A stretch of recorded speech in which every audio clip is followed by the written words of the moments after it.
안녕하세요. 뻔뻔한북두방입니다. 구독과 좋아요, 알림 설정, 회원가입 부탁드리겠습니다.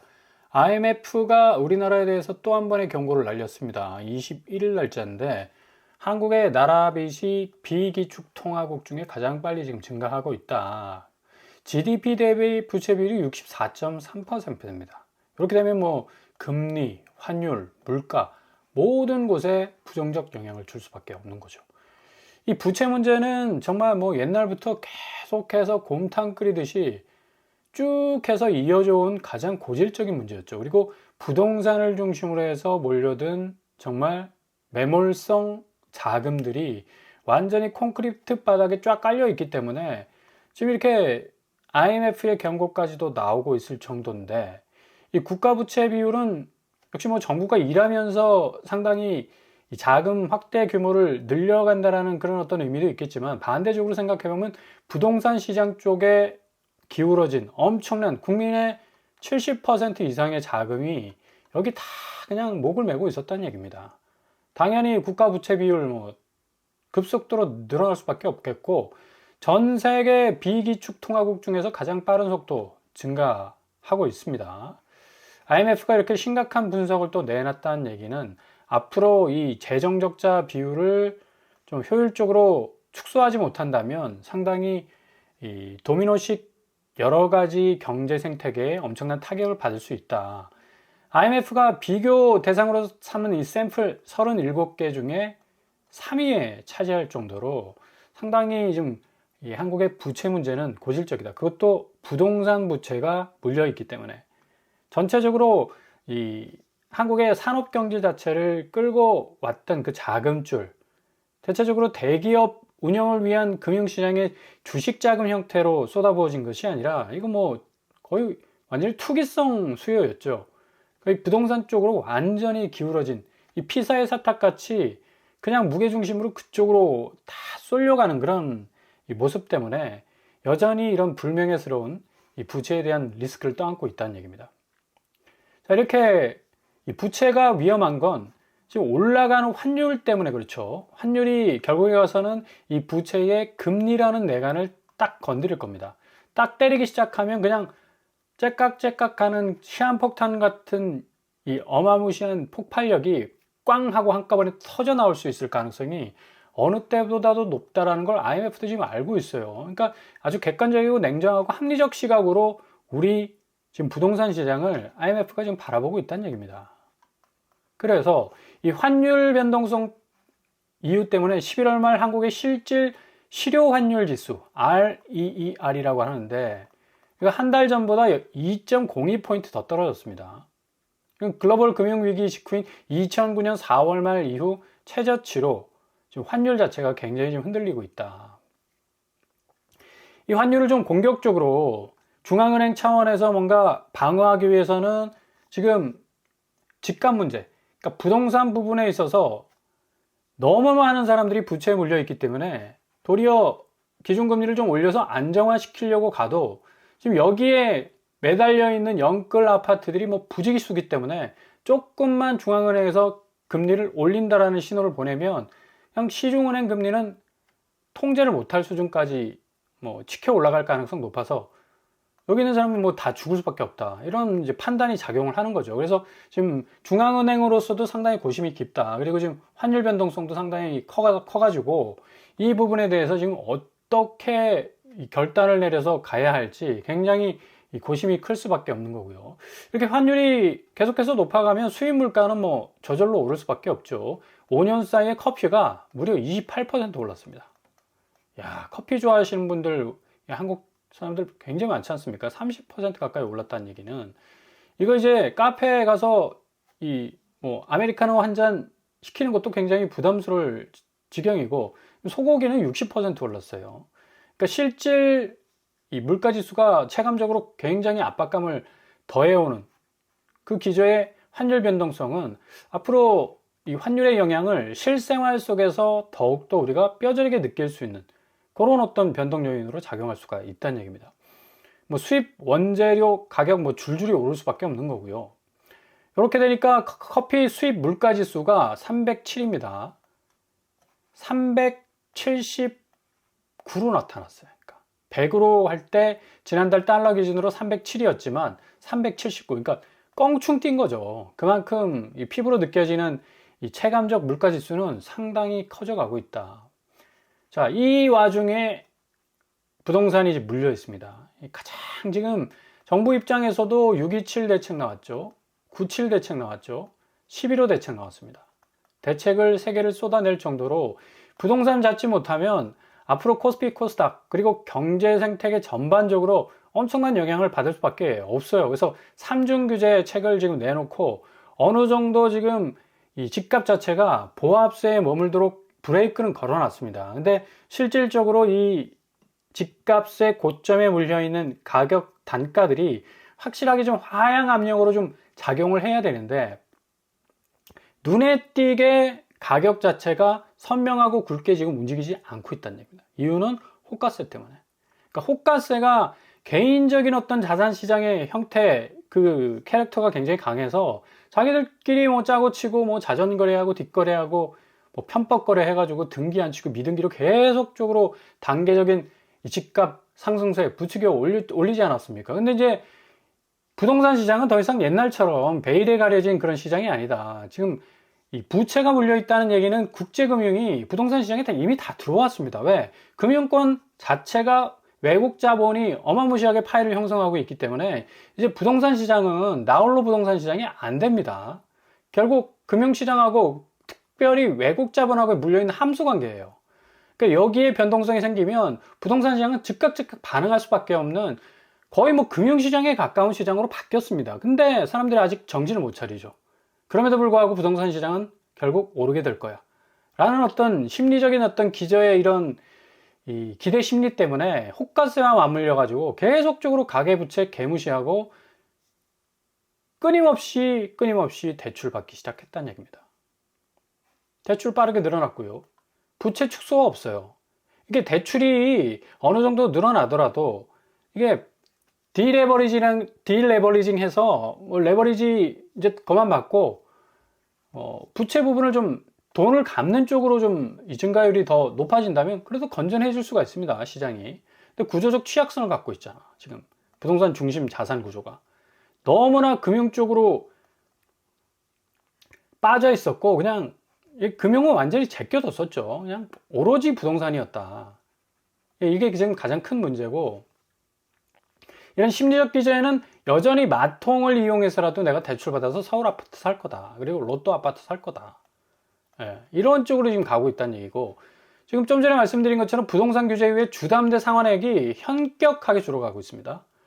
자, 마이너스 통장 껴가지고 대출 받아도 뭐 상관없어. 근데 이걸 갚아야 되잖아. 근데 이게 반비례하고 있다는 얘기예요.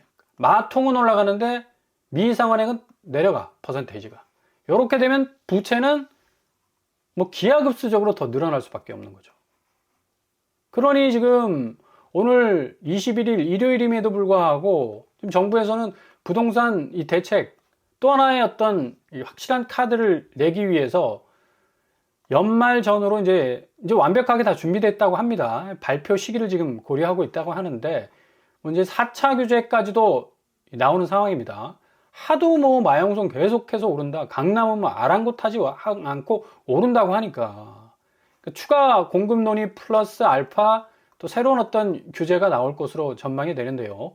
21일 오늘 일요일까지 지금 이 긴급 회의를 할 만큼 지금 부동산 시장은 굉장히 급박하다. 이 부동산 시장 자체가 안정화되지 못하면 아무리 코스피 코스닥 시장이 선전하고 있더라도 그 금융시장 쪽에 이 훈풍은 삭풍으로 바뀔 가능성이 높습니다. 그만큼 부동산 자금 자체가 한꺼번에 와르르 무너질 수 있는 아주 이 급박한 상황 속에 있기 때문에 그래서 공급 계획이 좀 더 활발하게 나오고 플러스 알파에서 또 다른 규제까지도 나오면서 다소 이 조정의 어떤 여지를 보이지 않겠느냐라는 또 전망도 한번 해볼 수가 있겠는데요.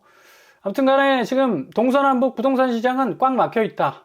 금융시장 대비 부동산 시장 명암이 너무나도 이제 갈려 있다는 그런 어떤 사실을 지금 고스란히 보여주고 있는 거고 절대로 부동산에 집중할 이유가 전혀 없는 겁니다. 이제 12월 중순부터 내년 초까지는 이 금융시장 특별히 코스피 코스닥 시장은 엄청난 산타 랠리를 이뤄갈 가능성 높습니다. 일본 기준금리 인상 고비 허들을 아주 안정스럽게 넘었습니다. 이거 엄청나게 사람들이 공포에 빠져가지고 이거 어떡하냐 했는데 결국엔 넘어갔어요. 그러면 이제 내일부터 엄청난 산타랠리가 계속될 건데, 무주택자라면 지금 가지고 있는 자금 있지 않습니까? 빨대 딱 꽂아놓고 수익률 쪽쪽 챙기면서 부동산 쪽은 기다리는 게 가장 좋은 스탠스입니다. 이거 금융시장 쪽에 투자할 수 있는 돈까지 다 부동산에 때려박으면 거의 지금 저물어 가는 해를 붙잡으려고 달려가는 사람하고 똑같아요. 저물어 가는 해 그 누구도 붙잡을 수 없습니다. 그래서 금융시장 쪽으로 확실히 말머리를 좀 돌리시고 수익을 얻을 수 있는 파이는 좀 더 키워나가고, 그러면서 내 시드머니를 더 확대해 나가고, 구축 아파트 떨어질 때까지 딱 포인트 잡아서 기다리신다면 이거 뭐 이거보다 더 좋은 기회가 어디 있습니까? 옛날 같은 경우에 뭐 작년, 재작년 같은 경우는 코스피 시장, 코스닥 시장 거의 떡나간이었습니까? 2000선도 뭐 깨질 가능성 높다. 너무 뭐 밸류에이션 자체가 그냥 뭐 체력이 엉망진창이었으니까. 그래서 사람들이 희망이 없어가 어쩔 수 없이 그냥 부동산 쪽으로 갔었는데, 이 부동산 쪽에 이제 더 이상 고개를 돌릴 이유가 없습니다. 지금 은행권도 지금 가계대출 증가분을 7% 이상 적게 잡지 않습니까? 더 이상 더 주담대 안 내주겠다는 얘기예요. 공급진원지에서도 이제 건설 현장 자본 감소 현상이 일어나서 부동산 시장에 자본 투입되는 거 건설사 입장에서도 굉장히 부담이 돼가지고 오히려 공사를 포기하는 그런 어떤 지경에 이르고 있지 않습니까? 원자재 어마무시하게 환율 상승하니까 당연히 상승하는 거고, 자본 확충 부담. 그러니까 PF도 굉장히 빡빡하기 때문에 이제 예전처럼 뭐 자기 자본 1% 가지고 99% 사업성을 일으킨다는 건 뭐 호랑이 담배 피던 시절의 얘기고, 이렇게 지금 공급 진원지도 굉장히 자본금이 빡빡하고 거래량 감소. 그러니까 결국 소비자층에서도 자본 유입, 유출이 위축돼 있어요. 그러니까 자본 자체가 제대로 흘러가질 않아. 금리 상승, 금융비용 부담, 뭐 수요층 유입 제약, 뭐 고스란히 지금 대출 규제 때문에 이런 현상들이 지금 벌어지고 있어서 지금 아파트 1일 서울 거래량만 봐도 10건에 그칩니다. 야, 지금 아무리 주말이라고 해도 이게 10건에 지나지 않는다는 건 정말 충격적인 어떤 거래량이라고 볼 수가 있겠고요. 실질적으로 3분기 전국 아파트 거래 금액이 58조에 불과했습니다. 대비 23.6% 지금 떨어졌고 58조. 그러니까 직전 분기가 76조였으니까 거의 20조가 줄은 겁니다. 전국 아파트도 3분기. 그만큼 자금이 들어가기도 부담스럽고 나오기는 더 어려워. 상업용 부동산 뭐 말할 것도 없죠. 지산 2089억 집계가 됐는데, 직전 1년 전과 비교했을 때 1년 전은 4,500억 정도. 뭐 2천억이면 이거 거의 절반이 감소했죠. 53.5%. 이게 결국은 선제 지표가 되는 겁니다. 아파트 시장 고스란히 같이 갈 수밖에 없는 거고, 아파트가 활활 타오르면 상업용 부동산도 잘 될 수밖에 없거든요. 지산 매매 거래 금액 보십시오. 그냥 완전히 그냥 도토리 키재기죠. 확 쪼그라들었습니다. 다 어디로 가느냐? 코스피, 코스닥, 금융시장 쪽으로 흘러 들어간다. 결국에 가서는 이렇게 수익률이 떨어지는데, 이 수익률 떨어지는 곳에 누가 돈을 짱 박아 두겠습니까? 아파트 시장도 마찬가지고 다 움직이는 거죠. 그러니 불확실성이 일단락된 이제 국내 증시는 산타랠리를 충분히 기대해 볼 수 있고, 단기적으로 1, 2주, 3주 상간까지 굉장한 수익률을 좀 낼 수 있는 엄청난 기회가 있어요. 그러니까 무주택자 되시는 분들은 일단 그 자금을 잘 활용을 하셔서 코스피 코스닥 쪽으로, 그리고 미장 쪽으로 좀 움직여 가신다면 굉장한 어떤 개인의 수익률을 좀 창출해낼 수 있는 기회 잡을 수 있을 겁니다. 그냥 하염없이 아파트 쪽만 바라보는 그런 좀 뭐랄까, 이 관성에 빠진 그런 어떤 이 관점은 버리시는 게 굉장히 좋아요. 그러니까 여기에서 수익률을 얻어서 떨어질 때 주스면 되잖아, 아파트. 그렇지 않습니까? 서학개미들 지금 워낙에 미국 수익률이 좋으니까 뭐 해외 투자 230조. 야, 대단하다. 테슬라만 여러분 국내 우리나라 사람들이 들고 있는 액수가 얼마인 줄 아십니까? 40조 들고 있습니다. 이거는 그냥 시장 자체가 어마무시하게 커졌다는 얘기입니다. 그러니까 이 돈이 죄다 어디로 갔었다? 아파트 시장에 갔어요. 이제 안 가잖아. 이게 완전히 지금 뭐 리버스 현상이 일어났고, 다우와 나스닥과 S&P 500이 이렇게 계속 떠먹여주고 앉았는데, 웬만한 어떤 좀 오름세를 가지고 단단한 어떤 대장주로 접근하면 다 떠먹여주고 있다. 그러니까 사람들이 그러니까 금융시장 쪽으로 눈을 돌릴 수밖에 없는 거고, 전체적으로 다 그렇습니다. 지금 니케이, 프랑스, 독일 항생지수까지 다 벌겋게 지금 달아오르고 있다. 산타넬리는 거의 200% 확실하다고 보면 되시고요. 뭐 이렇다 보니까 증권사들이 워낙에 경쟁적으로 뭐 해외 투자만 권유하면서 뭐 마케팅 전략을 뭐 어마어마하게 무시하게 썼었는데, 이것도 너무 과열되니까 자기들 뭐 왔다 갔다 환전하면서 수수료 챙기니까 2조 정도의 수수료를 빼먹는 그런 어떤 참 웃지 못할 일도 벌어지고 있고요. 이렇게 되다 보니까 뭐 금융감독원에서 당연히 한번 들여다보겠다라는 어떤 액션이 나올 수밖에 없는 겁니다. 코스피, 코스닥도 역시 잘만 내가 들어가면 다 떠먹여 줍니다. 이런 식으로. 12월 달 중순에서 말은 산타랠리 확실하다. 무주택자라면 확실하게 금융지분을 조금 더 이 주식 쪽으로 옮기셔서 수익률 쫙쫙 빼내시고, 그 다음에 내년 상반기, 하반기로 이어지는 국내 아파트 하락세 때 줍는 거. 아주 명확합니다. 그러니까 너무, 아이고, 내 이러다가 정말 집 못 사는 거 아니야? 계속해서 집값 오른다는, 아닙니다. 아닙니다. 마음을 좀 안정시키고, 좀 든든하게 가지십시오. 충분히 지금 금융시장은 엄청난 발전 가능성이 있고, 아파트 시장은 여러분 기대만큼 내려오게 돼 있어요. 천스탁 시대까지 뭐 간다고 하지 않습니까? 펀드 자금 유입 150조, 국민펀드까지 뭐 여기로 들어올 가능성도 높고, 아무튼 간에 이 부양책이 굉장히 좀 강한 드라이브를 걸고 코스피, 코스닥 시장으로 가고 있고, 정부 차원에서는 부동산 쪽은 이제 더 이상 스탑이다. 그런 어떤 스탠스를 취하고 있어서 좀 잘 들여다볼 필요가 있죠. 그러니까 뭐 당연히 대출 6억 원으로 딱 묶어놓고, 다주택자 뭐 추가 주담대 금지되고, 1주택자는 기존 주택 6개월 내에 처분해야 되고요. 머니무브 현상 뭐 엄청나게 일어날 수밖에 없는 겁니다. 지금 돈의 흐름을, 돈 냄새 가장 잘 맞는 일명 부자들이라고 하고 있는 현금 부자들 보시면 포트폴리오가 주로 이제 부동산 비중은 줄이고 있어요. 대신 내년도 유망투자처는 55%가 주식을 꼽았습니다. 주식을 또 하더라도 무분별하게 하시면 안 돼. 이것도 조심조심 가셔야 돼요. 무조건 그냥 처음부터 아무 경험 없이 그냥 뭐 몰빵하고 뭐 이러면 그냥 다 날릴 수 있습니다. 이것도 조심하셔야 돼. 주식도. 근데 안전하게 하시면 충분히 기회는 있다. 자, 이런 어떤 상황 속에서 2022년도 그래프가 딱 생각나죠. 거의 이제 수직으로 꽂을 가능성 높고, 서울부동산 매매가격 전망 추이가 2022년도에 정점을 찍었다가 그냥 확 내리꽂는 그 양상이 지금 그래프 비슷하지 않습니까? 2025년도 그래프입니다. 이거 12월달.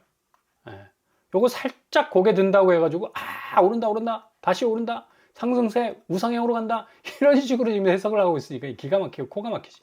똑같지 않습니까? 2022년도 비슷해요. 아주 그 초입에 지금 들어와 있다. 충분히 비슷하지 않습니까? 요게만 좀 틀리지.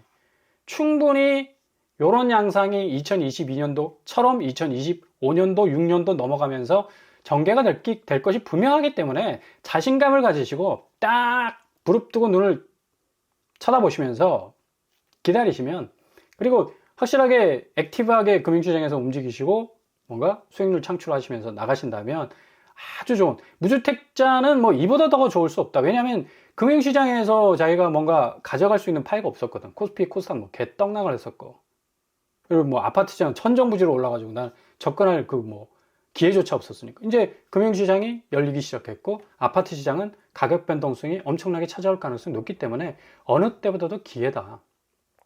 잘 지켜보시고 잡아 나가실 수 있길 바랍니다.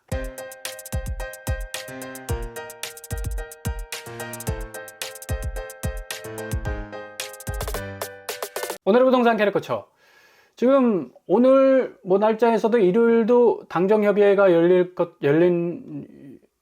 것처럼 정말 부동산 시장 굉장히 급박하게 돌아갈 수밖에 없습니다. 부동산 시장이 좀 정상화가 돼야지 코스피, 코스닥 시장도 더 날개를 달 수 있지 않겠습니까? 그러니까 국민 부채의 대부분이 이 아파트 시장에 묻혀 있기 때문에 상당히 여러모로 좀 이 공격적인 어떤 공급 플러스 알파로서 규제 사항도 더 나올 것 같이 보입니다. 아무튼 잘 지켜보시면서 한 발 한 발 접근하신다면 최소한의 리스크로 낮은 허들로 진입할 수 있는 기회가 여러분 눈앞에서 열리게 될 겁니다. 오늘도 응원합니다. 항상 여러분의 길이 꽃길만 되실 수 있길 바랍니다. 이상으로 뻔뻔한 복도방을 마치겠습니다.